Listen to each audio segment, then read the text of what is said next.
Hello everyone, final revision में आपका स्वागत है और मैं हूं यश। आज के हमारे लेक्चर में राज्य की कार्यपालिका के तहत राज्यपाल और राज्य मंत्रिपरिषद के बारे में बातें करेंगे। और मेरे साथ यूं ही लेक्चर्स की अपडेट पाने के लिए यदि आप इस चैनल में पहली बार आ रहे हैं तो चैनल को सब्सक्राइब ज़रूर करें। चलिए अब लेक्चर स्टार्ट करते हैं। अब सबसे पहले बात करते हैं राज्यपाल के बारे में।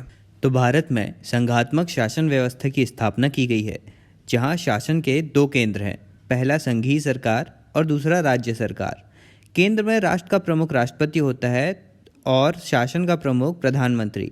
वहीं पर राज्यों में राज्य का प्रमुख राज्यपाल होता है तथा शासन का प्रमुख मुख्यमंत्री होता है। और राज्य में भी संसदीय व्यवस्थाएं अपनाई गई हैं, जहां राज्यपाल राज्य की कार्यपालिका का संवैधानिक प्रधान होता है, तो वहीं मुख्यमंत्री राज्य की कार्यपालिकी सत्ता का वास्तविक प्रधान। राज्यपाल अपनी शक्तियों का प्रयोग मुख्यमंत्री तथा मंत्रिपरिषद की सलाह से ही करता है। और राज्य की कार्यपालिकी शक्तियां राज्यपाल को आर्टिकल 154 के क्लॉज 1 के अनुसार प्राप्त होती हैं तथा राज्यपाल की नियुक्ति राष्ट्रपति के द्वारा की जाती है, जिसका उल्लेख आर्टिकल 155 में किया गया है। और राज्य का प्रमुख होने के साथ साथ राज्यपाल केंद्र सरकार के प्रतिनिधि के रूप में भी कार्य करता है। और एक ही व्यक्ति को 2 या 2 से अधिक राज्यों का राज्यपाल भी नियुक्त किया जा सकता है। और इस स्थिति में राष्ट्रपति यह मानक तय करेगा कि किस हिसाब से वेतन और भत्ते दिए जाएंगे राज्यपाल को दोनों राज्यों के हिस्से से। अब आगे बात करें तो आर्टिकल 157 और 158 के अंतर्गत राज्यपाल बनने की योग्यताएं और शर्तें दी गई हैं। देखते हैं वे क्या हैं। तो राज्यपाल बनने के लिए वह भारत का नागरिक होना चाहिए, 35 वर्ष की आयु पूरी कर चुका हो और भारतीय संघ में किसी राज्य या संघ राज्य क्षेत्र के अंतर्गत सरकार के अंतर्गत किसी भी लाभ के पद पर ना हो, तो ये योग्यताएं रखने वाला व्यक्ति राज्यपाल बन सकता है। और यदि शर्तों की बात करें तो राज्यपाल संसद अथवा विधानसभा का सदस्य नहीं होगा। और यदि राज्यपाल संसद या विधानसभा का सदस्य निर्वाचित है तो जिस तिथि से वह राज्यपाल का पद धारण करेगा तो उसी दिन से उसका संसद एवं राज्य विधानसभा का पद रिक्त मान लिया जाएगा। अब आगे आर्टिकल 159 में राज्यसभा के शपथ का प्रावधान है। राज्यपाल की नियुक्ति 5 वर्षों के लिए की जाती है, लेकिन इससे पूर्व वह राष्ट्रपति को त्यागपत्र दे सकता है।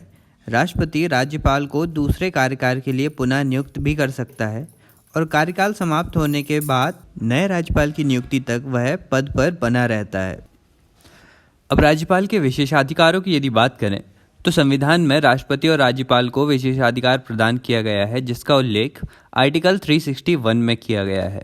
तो राज्यपाल अपने पद पर रहते हुए किए गए कार्यों के लिए कभी भी न्यायपालिका के समक्ष उत्तरदायी नहीं ठहराया जाएगा। राज्यपाल के व्यक्तिगत कार्यों के लिए उसके पद के दौरान उसके विरुद्ध किसी भी न्यायपालिका में कोई आपराधिक मामला नहीं चलाया जाएगा। हाँ, लेकिन राज्यपाल के व्यक्तिगत कार्यों के लिए उसके विरुद्ध कोई सिविल मामला चलाया जा सकता है, लेकिन उसके लिए भी कंडीशन है। तो सिविल मामला चलाने के लिए व्यक्ति को अपना नाम और पता तथा राज्यपाल के विरुद्ध मामला लाने का आधार बताना होगा और इस संबंध में 2 महीने पूर्व नोटिस देना होगा। और आगे सुप्रीम कोर्ट ने यह भी क्लियर किया है कि राज्यपाल को प्राप्त संवैधानिक विशेषाधिकार संविधान के प्रावधानों का उल्लंघन नहीं है। चलिए अब आगे बात करते हैं राष्ट्रपति की इच्छा का सिद्धांत या डॉक्ट्रिन ऑफ प्लेजर के बारे में। तो यह सिद्धांत राज्यपाल को उसके पद से हटाने से संबंधित है। आर्टिकल 156 के क्लॉज 1 के अनुसार राष्ट्रपति द्वारा राज्यपाल की नियुक्ति 5 वर्षों के लिए की जाती है और राज्यपाल राष्ट्रपति के प्रसाद पर्यंत पद धारण करता है। अब विवाद का मुद्दा इसमें यह है कि राज्यपाल को सिर्फ इस आधार पर पद से नहीं हटाया जा सकता कि वह सत्ताधारी पार्टी के विचारों से भिन्न राय रखता है। न्यायालय के द्वारा यह भी क्लियर किया गया कि कानून शासित प्रजातंत्र में राष्ट्रपति की इच्छा का सिद्धांत नहीं चल सकता, क्योंकि किसी राज्य का राज्यपाल सिर्फ केंद्र सरकार का कर्मचारी या उसका एजेंट या पार्टी का सदस्य नहीं होता, बल्कि वह राज्य का संवैधानिक प्रमुख भी होता है। अब इस सिद्धांत को जानने के बाद जानते हैं कि क्या राज्यपाल का स्थानांतरण हो सकता है। तो संविधान में राज्यपाल के स्थानांतरण का कोई भी प्रावधान नहीं है, लेकिन व्यवहारिक रूप में एक राज्य से दूसरे राज्य में राज्यपालों का स्थानांतरण किया जाता रहा है। अब इम्पॉर्टेंट टॉपिक की बात करेंगे, जो है राज्यपाल की शक्तियों के बारे में। चलिए जानते हैं कि किस तरह की शक्तियां प्राप्त होती हैं राज्यपाल को। सबसे पहले बात करेंगे कार्यपालिकी शक्तियों की। तो राज्यपाल राज्य की कार्यपालिका का संवैधानिक प्रधान होता है।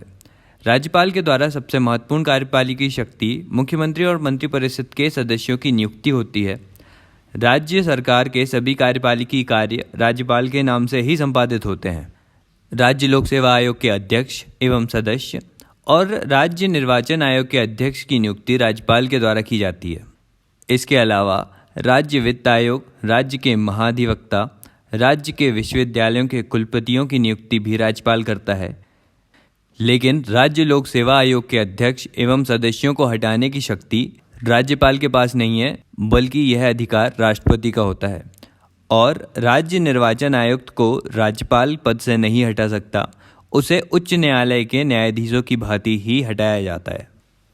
अब आगे बात करें विधायी शक्तियों की, तो राज्यपाल राज्य विधायिका का एक महत्वपूर्ण भाग है। वह राज्य विधायिका का अधिवेशन बुलाता है और विधानसभा को भंग करता है और प्रत्येक सत्र के प्रारंभ में दोनों सदनों के संयुक्त सत्र को संबोधित करता है। अब राज्यपाल को यह अधिकार भी है कि वह विधायिका से संबंधित समस्त कार्यों की जानकारी प्राप्त करे और आवश्यकता पड़ने पर विधानमंडल में संदेश भेज सकता है। यदि राज्यपाल की राय में विधानमंडल में एंग्लो इंडियन समुदाय के सदस्यों का प्रतिनिधित्व नहीं है, तो वह एंग्लो इंडियन समुदाय के एक सदस्य को मनोनीत भी कर सकता है। इसके अलावा राज्यपाल विधान परिषद के 1/6 सदस्यों को मनोनीत कर सकता है और इन सदस्यों को साहित्य, विज्ञान, कला, समाज सेवा और सहकारी आंदोलन से संबंधित होना चाहिए। और राज्यपाल राज्य लोक सेवा आयोग और महालेखा परीक्षक के प्रतिवेदन को विधानमंडल के समक्ष रखवाता है। और राज्य में कोई भी विधेयक तभी कानून बनता है जब राज्यपाल उस पर हस्ताक्षर कर दे। राज्यपाल किसी विधेयक पर अनुमति दे भी सकता है और नहीं भी। इसके अलावा राज्यपाल किसी विधेयक को राष्ट्रपति के समक्ष भेज सकता है और राष्ट्रपति के विचारार्थ आरक्षित भी कर सकता है। अब इसकी शक्तियों में अगली शक्ति आती है अध्यादेश जारी करने की शक्ति। राज्यपाल अध्यादेश का प्रयोग आर्टिकल 213 के अनुसार करता है, लेकिन यह अध्यादेश तभी जारी करेगा जब राज्य विधानमंडल या उसका कोई भी सदन सत्र में नहीं है, या फिर जब राज्य सरकार के समक्ष ऐसी परिस्थितियां विद्यमान हों जहां विधि के तत्काल निर्माण की आवश्यकता हो, तब वह ऐसी शक्ति का प्रयोग करता है। राज्यपाल द्वारा अध्यादेश जारी करने के लिए मंत्रिपरिषद की सलाह और सहायता ली जाती है। अध्यादेश को किसी भी समय राज्यपाल के द्वारा वापस लिया जा सकता है और विधानमंडल की पहली बैठक की तारीख से 6 सप्ताह के अंदर यदि विधानसभा के द्वारा अध्यादेश का अनुमोदन नहीं किया गया तो अध्यादेश समाप्त हो जाएगा। और राज्यपाल के द्वारा राज्य तथा संवर्ती सूची दोनों में अध्यादेश जारी किया जा सकता है। लेकिन कुछ ऐसे विषय भी हैं जिसमें राज्यपाल अध्यादेश जारी करने से पहले राष्ट्रपति का निर्देश प्राप्त करेगा। और ये विषय हैं, पहला, ऐसे विधेयक जिन्हें विधानसभा में प्रस्तुत करने से पूर्व राष्ट्रपति के निर्देश की आवश्यकता होती है, और दूसरा, ऐसे विषय जिनको राष्ट्रपति के विचार के लिए आरक्षित किया गया हो। इन मामलों में अध्यादेश राष्ट्रपति के निर्देशानुसार ही जारी किया जाएगा। चलिए अब बात करते हैं वित्तीय शक्तियों की। तो कोई भी धन विधेयक तथा वित्त विधेयक राज्यपाल की अनुमति के बगैर विधानमंडल में नहीं रखा जा सकता। राज्यपाल ही विधायिका के सम्मुख प्रतिवर्ष बजट पेश करता है। राज्यपाल की सिफारिश के बिना विधानमंडल के समक्ष अनुदान की मांग पेश नहीं की जा सकती। राज्य की लोक लेखा निधि और आकस्मिक निधि के द्वारा किए गए व्यय राज्यपाल के ही अधीन होते हैं। अब आगे बात करें न्यायिक शक्तियों की, तो राज्यपाल को राष्ट्रपति के समान ही राज्य सूची के विषयों पर क्षमादान की शक्तियां प्राप्त हैं। राज्यपाल किसी दोषी के दंड को कम कर सकता है या दंड की प्रकृति में परिवर्तन कर सकता है। राज्यपाल और राष्ट्रपति की क्षमादान शक्तियों में मुख्य 2 अंतर हैं। पहला अंतर है कि राष्ट्रपति मृत्यु दंड को पूर्ण माफ कर सकता है, लेकिन राज्यपाल मृत्यु दंड को आजीवन कारावास में ही बदल सकता है, उसे पूर्ण क्षमा नहीं कर सकता। और दूसरा अंतर है, राष्ट्रपति सैनिक न्यायालय द्वारा प्राप्त सजा को भी कम कर सकता है या माफ़ कर सकता है, लेकिन राज्यपाल ऐसा नहीं कर सकता। चलिए आगे बात करते हैं राज्यपाल की विवेकाधीन शक्तियों की। तो ये ऐसी शक्तियां हैं जिनमें राज्यपाल राज्य के मंत्रिपरिषद की सलाह या सहायता के अनुसार कार्य नहीं करता, बल्कि अपने विवेक से कार्य करता है। असम के राज्यपाल को यह विवेकाधीन शक्ति है कि वह असम राज्य में उपस्थित खानों या माइंस से प्राप्त होने वाली रॉयल्टी को 6ठी अनुसूची में वर्णित जिला परिषदों को दिलवाए। और इसके अलावा यदि राज्य के राज्यपाल को उसके निकट के यूनियन टेरिटरी के प्रशासक के रूप में नियुक्त किया जाता है तो संघ शासित क्षेत्र में प्रशासक के रूप में वह अपने विवेक से कार्य करेगा, और इसका प्रावधान 7th कॉन्स्टिट्यूशनल अमेंडमेंट एक्ट 1956 के द्वारा किया गया। अब आगे अगली शक्ति आती है विशेष उत्तरदायित्व की शक्ति, जिसमें आर्टिकल 371 के अनुसार विशेष उत्तरदायित्व के संपादन के लिए राज्यपाल मंत्रिपरिषद की सलाह ले सकता है, लेकिन अंतिम निर्णय का अधिकार राज्यपाल को ही होगा। उदाहरण के लिए महाराष्ट्र के राज्यपाल को विदर्भ के विकास का विशेष उत्तरदायित्व है, जबकि गुजरात में राज्यपाल को सौराष्ट्र के विकास का उत्तरदायित्व सौंपा गया है। नागालैंड के राज्यपाल को नागाओं के उपद्रवी गतिविधियों को नियंत्रित करने तथा विधि व्यवस्था बनाए रखने का उत्तरदायित्व है, तो वहीं मणिपुर के राज्यपाल का उस राज्य के पहाड़ी क्षेत्रों से निर्वाचित सदस्यों से मिलकर बनने वाली राज्य विधानसभा की समिति का उचित कार्यकारण करने का उत्तरदायित्व सौंपा गया है। और सिक्किम के राज्यपाल को सिक्किम की जनता का सामाजिक एवं आर्थिक उन्नति का दायित्व सौंपा गया है। तो ये हैं कुछ राज्यपाल के विशेष उत्तरदायित्व। चलिए अब बात करें संघ के एजेंट के रूप में राज्यपाल की भूमिका की। तो वैसे तो राज्य का राज्यपाल वहाँ की कार्यपालिका का संवैधानिक प्रधान के रूप में ही कार्य करता है, लेकिन कुछ विशेष परिस्थितियों में वह संघ के एजेंट के रूप में कार्य करने लगता है। जैसे यदि राज्य का शासन संवैधानिक तंत्र के अनुसार संचालित नहीं हो पा रहा है तो उस राज्य में राष्ट्रपति शासन लागू किया जा सकता है, और इस दौरान राज्यपाल को सलाह देने के लिए मंत्रिपरिषद का अभाव होता है और राज्यपाल प्रशासनिक अधिकारियों की सलाह से कार्य करता है। इस परिस्थिति में राज्यपाल संवैधानिक प्रधान के साथ साथ प्रशासनिक प्रधान के रूप में भी कार्य करता है। और इसके अलावा राज्यपाल का प्रमुख कार्य राज्य के मुख्यमंत्री की नियुक्ति करना है, लेकिन चुनाव के बाद अगर किसी दल को बहुमत प्राप्त हो जाता है तो राज्यपाल उस दल के प्रमुख को सरकार बनाने का निमंत्रण देता है। लेकिन यदि चुनाव के बाद विधानसभा में किसी भी राजनीतिक दल को बहुमत प्राप्त नहीं होता तो राज्यपाल अपने विवेक का प्रयोग करके सबसे बड़े राजनीतिक दल को अथवा राजनीतिक दलों के गठबंधन को मुख्यमंत्री पद के लिए आमंत्रित करता है। तो इन सभी कार्यों में वह एक केंद्र के एजेंट के रूप में कार्य करता है। तो ये सारी बातें थी भारत में राज्यों के राज्यपाल के बारे में। चलिए अब बात करते हैं राज्य की मंत्रिपरिषद और मुख्यमंत्री के बारे में। तो आर्टिकल 163 में उल्लिखित है कि राज्यपाल को सलाह एवं सहायता देने के लिए एक मंत्रिपरिषद होगी जिसका प्रधान मुख्यमंत्री होगा। राज्यपाल मंत्रिपरिषद की सलाह एवं सहायता के आधार पर कार्य करेगा, लेकिन उन विषयों को छोड़कर जहां राज्यपाल को स्वविवेक का प्रयोग करना है। संविधान में राज्यों के मंत्रिपरिषद का उल्लेख है, परंतु मंत्रिपरिषद को विधि के द्वारा कैबिनेट मंत्री, राज्य मंत्री तथा राज्य मंत्री स्वतंत्र प्रभार के रूप में विभाजित किया गया है। अब यदि मंत्रिपरिषद की संरचना की बात करें तो इसका उल्लेख मूल संविधान में नहीं मिलता, लेकिन 91st कॉन्स्टिट्यूशनल अमेंडमेंट 2003 के द्वारा राज्यों में सभी मंत्रिपरिषद का आकार निश्चित कर दिया गया। इसके अनुसार राज्य में मंत्रिपरिषद का आकार राज्य विधानसभा के कुल सदस्य संख्या के 15% भाग से ज़्यादा नहीं होगा, जिसमें मुख्यमंत्री भी शामिल है। लेकिन अब भारत में कुछ राज्य बहुत छोटे आकार के हैं, इसलिए संविधान में यह उल्लिखित किया गया कि मंत्रिपरिषद में कम से कम 12 सदस्य होने चाहिए। और संविधान में यह भी उल्लिखित है कि झारखंड, मध्य प्रदेश, छत्तीसगढ़ और उड़ीसा में जनजातियों की भलाई के लिए एक विशेष मंत्री की नियुक्ति की जाएगी, क्योंकि इन राज्यों में जनजातीय आबादी बहुत अधिक है। अब बात करते हैं कि यह मंत्रिपरिषद करती क्या है। तो इसका मूल कार्य नीति निर्माण करना होता है। मंत्रिपरिषद के विभिन्न मंत्री अपने अपने मंत्रालयों के प्रधान होते हैं।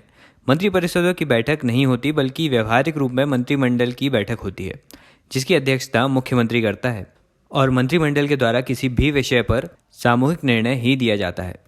और मंत्रिमंडल के सभी सदस्य सामूहिक रूप से विधानसभा के प्रति उत्तरदायी होते हैं और व्यक्तिगत रूप में राज्यपाल के प्रति उत्तरदायी होते हैं। चलिए अब बात करते हैं मुख्यमंत्री या चीफ मिनिस्टर के बारे में। तो भारतीय संविधान में मुख्यमंत्री की शक्तियों का उल्लेख नहीं है, बल्कि राज्यपाल की शक्तियों का उल्लेख किया गया है, और व्यवहारिक रूप में राज्यपाल की समस्त शक्तियों का प्रयोग मुख्यमंत्री के द्वारा किया जाता है। अतः राज्य में मुख्यमंत्री की वही स्थिति है जो संघ के प्रधानमंत्री की है, और केंद्र में प्रधानमंत्री के समान ही संसदीय परंपराएं, नीति निर्माण और इसके कार्यपालिका का वास्तविक प्रधान होना, ये सारे तथ्य मुख्यमंत्री में भी पाए जाते हैं। अब बात करें मुख्यमंत्री के कार्यों की, तो मुख्यमंत्री के कर्तव्यों का उल्लेख आर्टिकल 167 में है। तो यह 3 तरह के कार्य करता है। पहला, मुख्यमंत्री का यह कर्तव्य होगा कि वह राज्यपाल को राज्य के प्रशासन और विधान से संबंधित मंत्रिपरिषद के सभी निर्णयों को संप्रेषित करेगा। यह है आर्टिकल 167 का क्लॉज 1। इसके बाद आर्टिकल 167 के क्लॉज 2 के अनुसार राज्य के प्रशासन और विधान से संबंधित ऐसी सूचनाओं को प्रदान करेगा जिसकी राज्यपाल मांग करता है। इसके बाद आर्टिकल 167 के क्लॉज 3 के अनुसार यदि किसी विषय पर एक मंत्री ने विचार किया हो लेकिन मंत्रिपरिषद ने नहीं, तो ऐसी परिस्थिति में विषय को राज्यपाल मंत्रिपरिषद के समक्ष रखवा सकता है। तो ये थे मुख्यमंत्री से संबंधित तथ्य। अब बात करते हैं राज्य विधानमंडल या स्टेट लेजिस्लेचर के बारे में। तो राज्य विधानमंडल राज्य सरकार की विधायिका है। विधानमंडल में विधानसभा, विधान परिषद और राज्यपाल सम्मिलित होते हैं। आर्टिकल 170 के अनुसार राज्यों में विधानसभा सदस्यों की अधिकतम संख्या 500 और न्यूनतम संख्या 60 निर्धारित की गई है। वर्ष 1956 में राज्यों के पुनर्गठन के बाद भारत में अनेक नवीन राज्यों का निर्माण हुआ और 1963 के बाद उत्तर पूर्वी भाग में अनेक छोटे छोटे राज्यों का निर्माण किया गया। इसीलिए संविधान संशोधन के द्वारा आर्टिकल 371 के विभिन्न खंडों में राज्य विधानसभा की न्यूनतम संख्या का पुनः उल्लेख किया गया। मिजोरम राज्य विधानसभा में 40 सदस्य, जबकि सिक्किम और अरुणाचल प्रदेश राज्य विधानसभा के लिए न्यूनतम संख्या 30 रखी गई। राज्य विधानमंडल की आवंटित सीटें वर्ष 1971 की जनगणना के आधार पर निर्धारित हैं, जबकि राज्य के अंदर विधानसभा क्षेत्रों का पुनर्गठन वर्ष 2001 की जनगणना के आधार पर किया गया है। और 84वें संविधान संशोधन 2001 के अनुसार राज्य विधानसभा की आवंटित सीटें वर्ष 2026 के बाद होने वाले पहली जनगणना के बाद पुनः निर्धारित की जाएंगी। चलिए अब बात करते हैं विधान परिषद के बारे में। तो संसद को यह शक्ति प्राप्त है कि वह किसी भी राज्य में विधान परिषद का सृजन या उसे समाप्त भी कर सकती है। आर्टिकल 169 के अंतर्गत संसद इस विधेयक को सामान्य बहुमत से पारित करती है, लेकिन संसद यह तभी कर सकती है जब संबंधित राज्य विधानसभा ने अपने समस्त सदस्य संख्या के बहुमत और उपस्थित एवं मतदान करने वाले सदस्यों के 2/3 बहुमत से ऐसा प्रस्ताव पारित किया हो। अब आगे कुछ फैक्ट्स की बात करें तो आंध्र प्रदेश ने वर्ष 1957 में विधान परिषद की स्थापना की, फिर 1985 में उसे भंग कर दिया, लेकिन 2007 में पुनः विधान परिषद का निर्माण भी किया। इसके अलावा पश्चिम बंगाल और पंजाब ने 1971 में और तमिलनाडु ने 1986 में अपनी अपनी विधान परिषदों को हटा दिया। वर्तमान में आंध्र प्रदेश, तेलंगाना, उत्तर प्रदेश, बिहार, कर्नाटक और महाराष्ट्र में विधान परिषदें काम कर रही हैं। अब इस विधान परिषद की संरचना की बात करें तो संविधान के आर्टिकल 171 के अंतर्गत विधान परिषद की संरचना का उल्लेख है। यह राज्य विधानमंडल का उच्च सदन है। इसके सदस्य अप्रत्यक्ष मतदान द्वारा चुने जाते हैं। इसके अनुसार विधान परिषद की संख्या कम से कम 40 और अधिकतम संख्या उस राज्य की विधानसभाओं की कुल सदस्य संख्या का 1/3 होगी। और यहाँ पर सदस्यों का निर्वाचन अनुपातिक प्रतिनिधित्व की एकल संक्रमणीय मत प्रणाली के द्वारा होता है। और केंद्र में राज्यसभा के समान ही राज्यों में विधान परिषद भी कभी भंग नहीं होती, बल्कि इसके 1/3 सदस्य प्रत्येक दूसरे वर्ष अवकाश प्राप्त करते हैं और इसके सदस्यों का कार्यकाल 6 वर्ष का होता है।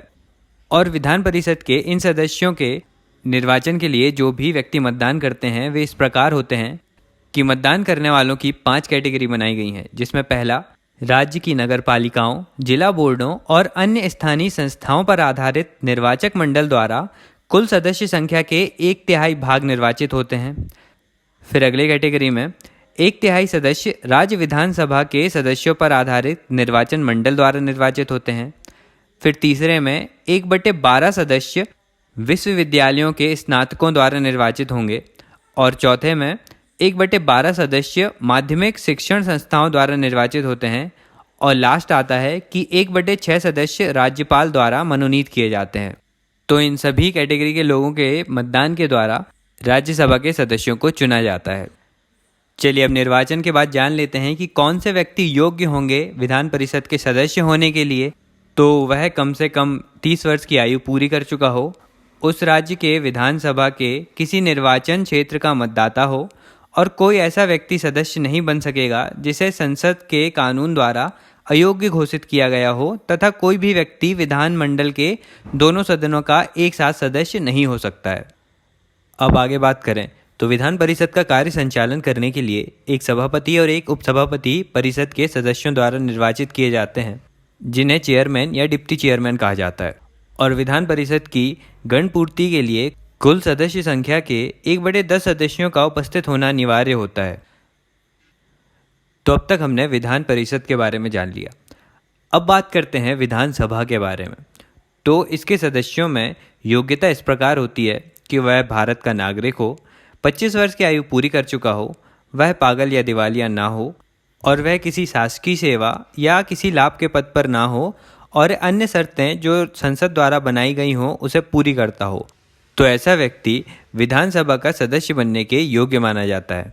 और केंद्र में लोकसभा के समान ही राज्य में विधानसभा को वित्तीय, विधि निर्माण और विधायी शक्तियां प्राप्त होती हैं और कुछ लिमिटेशंस के साथ ये संसद की विधियों के अनुसार ही कार्य करते हैं।